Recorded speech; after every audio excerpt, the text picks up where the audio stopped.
എവിടെ കാല്? ആ എവിടെ ആള്? അകത്തുണ്ട്. റിസീവർ സ്ഥാനം കിട്ടുക എന്ന് പറഞ്ഞാൽ എല്ലാവർക്കും ബോധം തെളിയാ പതിവ്. ഇവിടെ ഒരാൾക്ക് ബോധം പോവുക എന്ന് പറഞ്ഞാൽ എന്റെ കർത്താവേ. അവന്റെ മനസ്സ് നിനക്ക് അറിയാമോ? ഇരട്ട കൊലപാതകം നടന്ന കൊട്ടാരമാത്. അവിടെ ചെന്ന് താമസിച്ച് ഭരിക്കാന്ന് വെച്ചാൽ ചില്ലറ കാര്യമാണ്.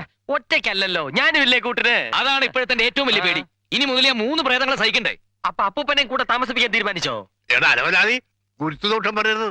ആണ്ടിക്ക് ഞാൻ വയസ്സായി നോക്കണ്ട. അയ്യോ, വയസ്സായത് ആര് പറഞ്ഞു? ബേബി ഷാമിലി അല്ലയോ?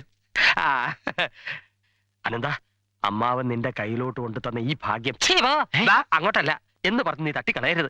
അമ്മാവൻ എന്തെങ്കിലും കണ്ടുകൊണ്ടായിരിക്കും ഇതിന് ഇറങ്ങി പുറപ്പെട്ടത്. ഏട്ടനെ കുറിച്ച് വേണ്ടാത്തൊന്നും പറയണ്ട. ഇത്രയൊക്കെ ആയിട്ട് അമ്മ പഠിച്ചില്ലല്ലോ. അമ്മയുടെ പേരിലുണ്ടായിരുന്ന സ്വത്തുക്കൾ മുഴുവൻ തട്ടിയെടുത്തു. അതും പോരാഞ്ഞ് അച്ഛന്റെ പേരിൽ ടൗണിന്റെ കണ്ണായ ഭാഗത്തുണ്ടായിരുന്ന 63 സെന്റ് സ്ഥലം അമ്മാവന്റെ വാക്കും കേട്ട് പറഞ്ഞ ആൾക്ക് കൊടുത്തു, അതും പറഞ്ഞ വിലക്ക്. പിന്നീടാണ് മനസ്സിലായത് അത് അമ്മാവന് വേണ്ടി തന്നെയായിരുന്നു. ഇപ്പോഴവിടെ 5 നിലയുടെ ഒരു ലോഡ്ജ് പൊങ്ങിക്കൊണ്ടിരിക്കുക. ഇങ്ങനെയൊക്കെ തന്നെയാ മേലെടുത്ത് നാരായണക്കുറുപ്പ് പെങ്ങളെ മരുമോനെയൊക്കെ സഹായിച്ചത്. അതൊന്നും വേറെ ആർക്കും വേണ്ടിയിട്ടല്ലോ. മുറപ്പെണ്ണിനെ കെട്ടിക്കഴിഞ്ഞാൽ ഈ സ്വത്തിന്റെയൊക്കെ അവകാശി അനന്തം തന്നെയല്ലേ? Sole ownership. ഇപ്പതേ കൊട്ടാരമായി, പാലസ് പാലസ്. ഓ എന്റെ കർത്താവേ, പഞ്ചാരക്കൂനയുടെ നടുവിൽ അകപ്പെട്ട ഉറുമ്പിന്റേത് പോലെ ആയല്ലോ എന്റെ അവസ്ഥ. എവിടെ മുതൽ നക്കി തുടങ്ങണമെന്ന് ഒരു പിടിയില്ലേ. അങ്ങനെ നക്കി തുടങ്ങേണ്ടി വരില്ലടാ, നക്കി. റിസീവർ സ്ഥാനം ഏറ്റെടുക്കാൻ ബുദ്ധിമുട്ടാണെന്ന് ഞാൻ എഴുതി കൊടുക്കാൻ പോവാ. അനന്ത പപ്പനായി തകർന്നു. ചുണ്ടോളം കൊണ്ടുവന്ന മുട്ട ബിരിയാണി നീ തട്ടി തെറിപ്പിച്ച് കളഞ്ഞല്ലോ കർത്താവേ. അനന്തന്റെ മനസ്സ് പറഞ്ഞ ഞാൻ ഇനി എവിടെയാ നേർച്ച നേരേണ്ടത്? വെട്ടുകാടോ, വല്ലാർ പാടത്തോ, അതോ വേളാങ്കണ്ണി പള്ളിയിലോ? നീ പള്ളിയിലോട്ടാണോ പോണ? അല്ല, പള്ളിക്കൂടത്തിൽ പോവാൻ പോവാ. നീ ഊഴംപാറ പോടാ. എന്ത് വഴിപാട് നടത്തിയിട്ടും കാര്യമില്ല. അവനവനും കൂടി താല്പര്യം ഉണ്ടാവണം. എന്നിട്ടും അനന്തേട്ടന്റെ പേരിൽ ഞാനൊരു മൃത്യുഞ്ജയ ഹോമം നടത്തി. ഇനി പേടിയുണ്ടാണെങ്കിൽ അതങ്ങ് മാറിക്കോട്ടെ എന്ന് കരുതി. പേടിയും കോപ്പൊന്നും ഉണ്ടായിട്ടൊന്നുമല്ല. കേരള ചരിത്രത്തിന്റെ തന്നെ ഭാഗമായിട്ടുള്ള കോടിക്കണക്കിന് രൂപയുടെ ആസ്തിയുള്ള ഒരു കൊട്ടാരത്തിന്റെ ചുമതലയൊക്കെ ഒരു സുപ്രഭാതത്തിൽ ഏറ്റെടുക്കാന്ന് വെച്ചാൽ അതൊക്കെ ഭയങ്കര റിസ്ക് ഉള്ള പരിപാടിയാ സുഗന്ധി. റിസ്ക് എടുത്തിട്ടുള്ളവരെ ലൈഫ് വിൻ ചെയ്തിട്ടുള്ളൂ. എന്നും ഒത്തുതീർപ്പും കരാട്ടയും കളരിയായിട്ട് നടന്നാ മതിയോ? അപ്പൊ കുരിശ് എന്റെ തലയെ കെട്ടി വെക്കണമെന്നാണ് നീ പറയുന്നത്? എത്ര പേരെ വെറുപ്പിച്ചിട്ടാ അനന്തേട്ടന് വേണ്ടി ശരിയാക്കിയെന്നറിയോ? അതിനുവേണ്ടി അച്ഛൻ എന്തുമാത്രം ബുദ്ധിമുട്ടെന്നറിയാമോ? നിന്റെ അച്ഛന്റെ ബുദ്ധിമുട്ട് മാങ്ങാ തൊലി. എന്താ? പഴത്തൊലി കളയട്ടെ എന്ന്. അനന്തേട്ടൻ 4 ആള് ശ്രദ്ധിക്കുന്ന ഒരു സ്ഥാനത്തെത്തിയ എനിക്കും അതൊരു അഭിമാനമല്ലേ? നിന്റെ ആഗ്രഹം അതാണെങ്കിൽ ആ കൊട്ടാരത്തിന്റെ ചുമതല ഏറ്റെടുക്കാൻ ഞാൻ റെഡി.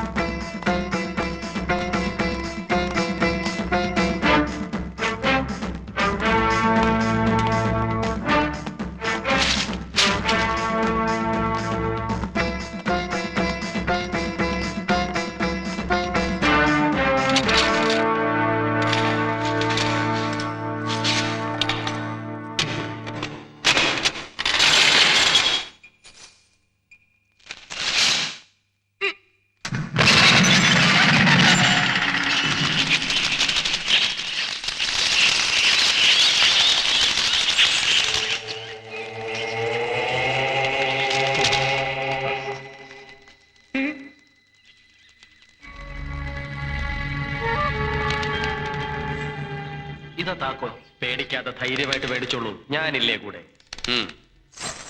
കോടതി മുദ്ര വയ്ക്കുന്നതിന് മുമ്പുള്ള സ്ഥാവര ജംഗമ വസ്തുക്കളുടെ ലിസ്റ്റായത്. ഒത്തു നോക്കിക്കോളൂ. 10-200 കൊല്ലത്തെ പഴക്കമുള്ള കൊട്ടാരായിരുന്നു. 2 കൊലപാതകം വേറെയും. അതുകൊണ്ടൊരു ഹോമം നടത്തിയിട്ട് ഭരണം തുടങ്ങുന്നതാ നല്ലത്. എന്നാ ഞാൻ ഇറങ്ങട്ടെ. ഭാഗ്യമുണ്ടെങ്കിൽ വീണ്ടും കാണാം. അയാള് പറഞ്ഞതിൽ എന്തോ ഒരു ധ്വനി ഉണ്ടല്ലോ. എന്താ ഇങ്ങനെ മുറുക്കെ പിടിക്കുന്നേ? ഒന്നുമില്ല. അങ്ങനെ എന്തെങ്കിലും ഉണ്ടെങ്കിൽ തന്നെ ഇരുമ്പ് കയ്യിലുള്ളത് നല്ലതാ. മെല്ലെ.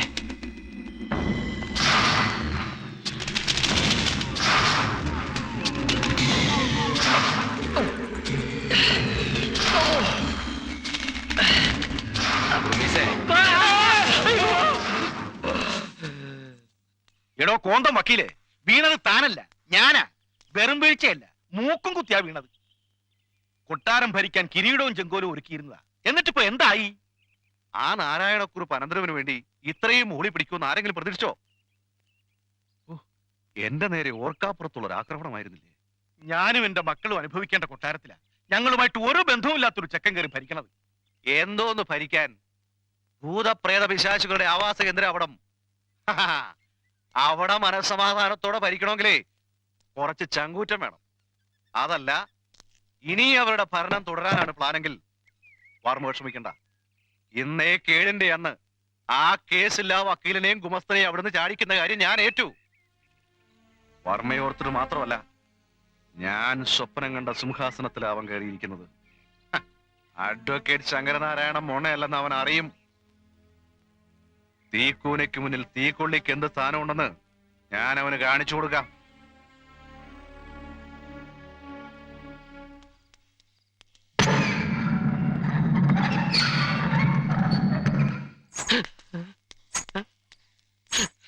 അനന്ത, ചെലങ്കേട്ട ശബ്ദം. കോപ്പ് താക്കോല.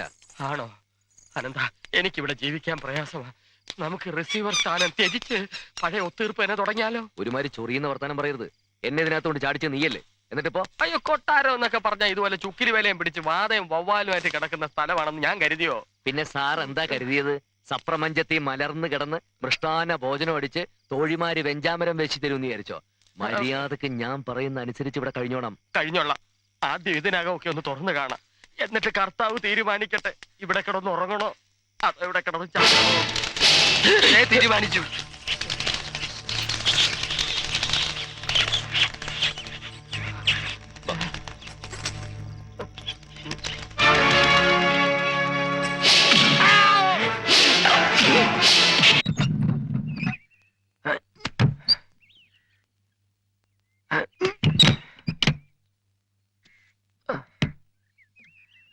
അയ്യോ.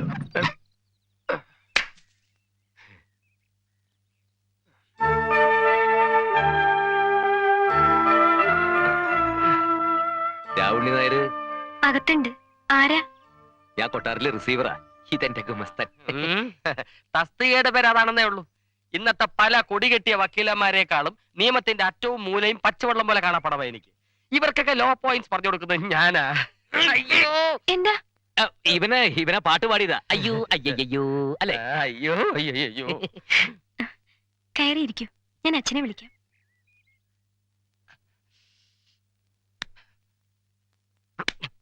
മോളുടെ അടുത്ത് ഞാൻ വെറും കൊമസ്തനാണെന്ന് നീ ആക്കി പറഞ്ഞു. ഉം. തന്റെ അടുത്ത് എന്താ പറയാൻ പോണേ? പറഞ്ഞു, എന്തും പറഞ്ഞു. നമസ്കാരം. ഇരിക്കുക. ഞാൻ അനന്തപത്മനാഭൻ. ഉറുമീസ്. മോള് പറഞ്ഞു റിസീവറാ അല്ലേ? അതെ. കൊട്ടാരത്തിന്റെ ഭരണം റിസീവർക്ക് വിട്ട വിവരം പത്രത്തിൽ നിന്ന് അറിഞ്ഞു. നല്ല ചുമ. ക്ഷയമാണോ? ക്ഷേമമാണോ എന്ന് ചോദിക്കുകയായിരുന്നു. എന്ത് ക്ഷേമം? അസുഖമൊന്നുമില്ല, പക്ഷെ വയ്യ. പോലീസുകാരെ കൊണ്ടുപോയി കുറെ ഇടിച്ചു പിഴിഞ്ഞതല്ലേ. എന്നാത്തിനാ? തമ്പുരാന്റെയും തമ്പുരാട്ടിയുടെയും കൊലപാതകം തെളിയിക്കാൻ. അപ്പൊ തട്ടിയത് ചേട്ടനാണോ? എന്നിട്ട് കൊട്ടാരത്തിലെ കാര്യസ്ഥൻ എന്ന നിലയ്ക്ക് അവർക്ക് കൈ കിട്ടിയത് തന്നെയാ. ഞാൻ അറിയാതെ അവിടെ ഒരു ഇല പോലും ചലിക്കില്ലെന്നാ ആ നന്ദനവർമ്മയും മഹാദേവവർമ്മയും പോലീസിന് കൊടുത്ത മൊഴി.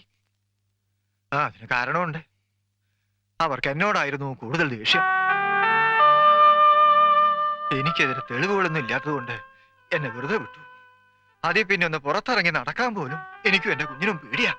കൊട്ടാരത്തിൽ നിന്ന് വിലപ്പെട്ട സാധനങ്ങളൊന്നും മോഷണം പോവാത്ത സ്ഥിതിക്ക് പിന്നെ എന്തിനാവോ കൊല നടന്നത്? എനിക്കറിയില്ല കുട്ടി. കഴിയുന്നത്ര നന്മ മാത്രമേ തമ്പുരാനും തമ്പുരാട്ടിയും ചെയ്തിട്ടുള്ളൂ. എന്നിട്ടും അവർക്ക് ഇങ്ങനെ ഒരു വിധി. ചായ കഴിക്കുക. പരിചയപ്പെടാൻ കഴിഞ്ഞതിൽ വളരെ സന്തോഷം. ഞങ്ങള് വന്നത് പറഞ്ഞോളൂ. ഇന്നലെ രാത്രി ഈ കള്ളമരമറ്റാന്ന് തോന്നുന്നു ഞങ്ങളുടെ നേരെ ഒരു ആക്രമണം ഉണ്ടായി.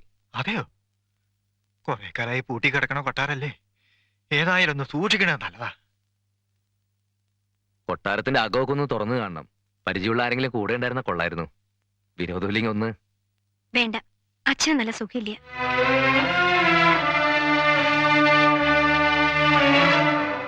ഒന്നും ഉണ്ടായിട്ടല്ല. കൊട്ടാരം പൂട്ടി പോലീസുകാരെ സീല് വെക്കണത് കണ്ട് ബോധം കെട്ട് വീണതാകാൻ. അതേ പിന്നെ ആ പൂമുഖത്തേക്ക് അത് നോക്കാൻ പോലും എനിക്ക് കഴിയണില്ല. തമ്പുരാന് ഞാനൊരു കാര്യസ്ഥ മാത്രമായിരുന്നില്ല, ഒരു കൂടപ്പിറപ്പ് തന്നെയായിരുന്നു. നിങ്ങൾ വിഷമിക്കണ്ട, ഞാൻ വരാം.